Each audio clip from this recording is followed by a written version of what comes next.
தேவன் தாவீதின் தேவன், தாவீதின் மேலே இரக்கமுள்ள தேவன், தாவீதிற்கு கொடுத்த வாக்குத்தத்தங்களை மறவாத தேவன், ஒரு முறையேனும் பொய் சொல்லாத தேவன், மிகுந்த இரக்கமுள்ள தேவன். நம்முடைய தப்பிதங்களை கூட சில நேரங்களிலே மன்னித்து மறந்து அந்த தப்பிதங்களை எல்லாம் மாற்றுகிற தேவன் தாவீதுக்கு இறங்கினார். இறங்கி அப்சலோம் அந்த ராஜாங்கத்தை எடுத்துக்கொள்ளாதபடி அப்சலோமை ஆமேன் விளக்கி, அல்லது அப்சலோம் மரித்து போனார். மீண்டும் அந்த ராஜாங்கம் தாவீதின் வசமாய் மாறினது. மீண்டும் அவன் இழந்து போன ஸ்தானத்தை கர்த்தர் தாவீதின் கையிலே கொடுத்து தாவீதின் ஸ்தானத்தை உறுதிப்படுத்தினார். சகோதரனை சகோதரி, ஏதோ ஒரு சூழ்நிலையில நீங்க உன் ஸ்தானத்தை விட்டுருப்பீங்க.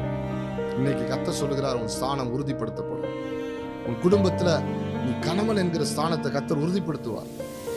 உன் வேலை ஸ்தலத்துல அதிகாரி அல்லது இந்த நிலைமை, இந்த ஊழியக்காரன் அல்லது இந்த காரியம் என்று சொல்லுகிற ஸ்தானத்தை ஏதோ ஒரு விதத்தில் நீங்கள் இழந்து நஷ்டப்பட்டு அதனால் வருகிற அவமான, நிந்தை, வேதனை, கண்ணீர்ல கடந்து போய் ஒருவரும் அதை புரிந்து கொள்ளாமல் இருக்கலாம். பரலோகத்தின் சிங்காசனத்தில் இருக்கிறவர் உங்கள் உள்ளத்தின் ஆழத்தில் இருக்கிற உண்மைத்தன்மையை புரிந்து கொண்டதினால் மீண்டும் உங்கள் மேல் வைத்த இரக்கத்தினால் உங்கள் ஸ்தானத்தை உறுதிப்படுத்துவேன் என்று இன்றைக்கு வாக்கு பண்ணுகிறார்.